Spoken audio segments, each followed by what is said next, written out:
Let's check in on what's going on with Operation Epic Fury. To chat with us about that, Janatan Sayeh, research analyst at the Foundation for the Defense of Democracies.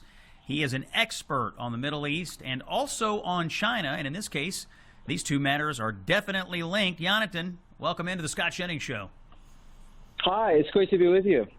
Yeah, thanks for the call today. And the news today is that the Iranian regime has announced that Mojtaba Khamenei, who is the son of the previous Ayatollah, has been chosen as the Supreme Leader of Iran. When you heard that news, were you surprised? What can you tell us about this new Khamenei?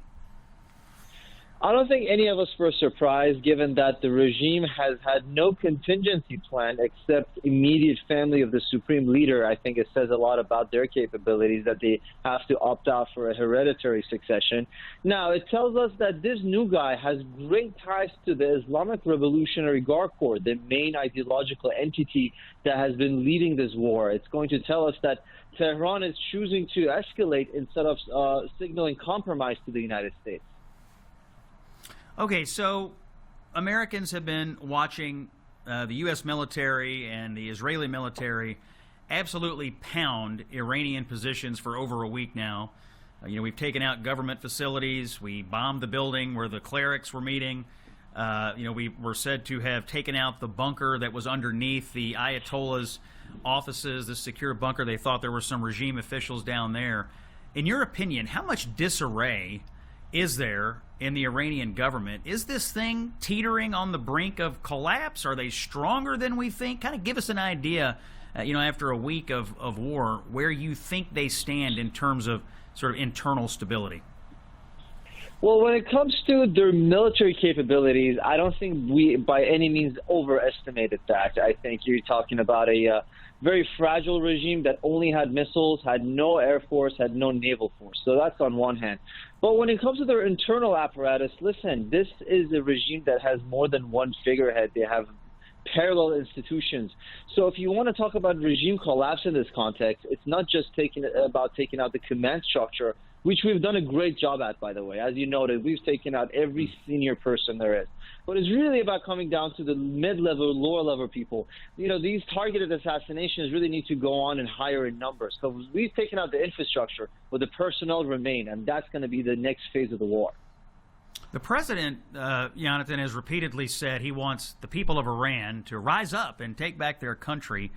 Is there any evidence that that is happening? Before the war, we saw protesters in the streets by the thousands. We also saw the regime slaughter people by the tens of thousands. Where do you think that stands now? Is there going to be a popular uprising in Iran while they have the air cover to do it? Without a doubt, there will be, but we need to specify what the president said. The president told Iranians to stand by.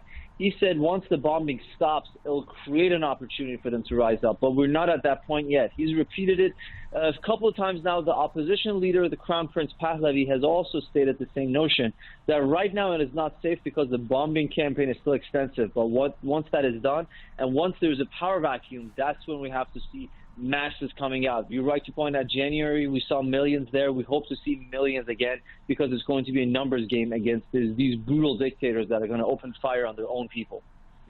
Talk about the price of oil briefly. There was some concern last night and this morning about oil futures. A barrel topped $100 a barrel. It looks to me like, just checking it here, it's down to about $92. So we've had some drop throughout the day. This, of course, is related to the fact that the Strait of Hormuz is impacted by these military operations. What's your expectation on oil, the price of oil, what American consumers can expect over the next few days? Well, it's probably going to fluctuate up and down. We have to remember the war in Ukraine had similar consequences in the early stages, but as it went on, the prices calmed down. Now, you're right to point out the Strait of Hormuz because it's, of course, the main chokehold that most of the energy supplies go through. But that said, because Iranian oil itself has been sanctioned for so long, the absence of Iranian oil is not going to be something new. Therefore, the shock that the market is experiencing right now is because of the war and is not because of the limits on supply. So I do think it's a temporary measure. I think once things calm down a little bit, we're going to have to see how the prices are going to drop. But again, it's nothing new. There's something to be expected. If anything, it took too long for the prices to skyrocket. All right, that voice you're hearing, Janatan Sayeh, research analyst at the Foundation for Defense of Democracies, expert on the Middle East and China. Janatan, we'll have you back, I'm sure, in the near future as the Operation Epic Fury continues.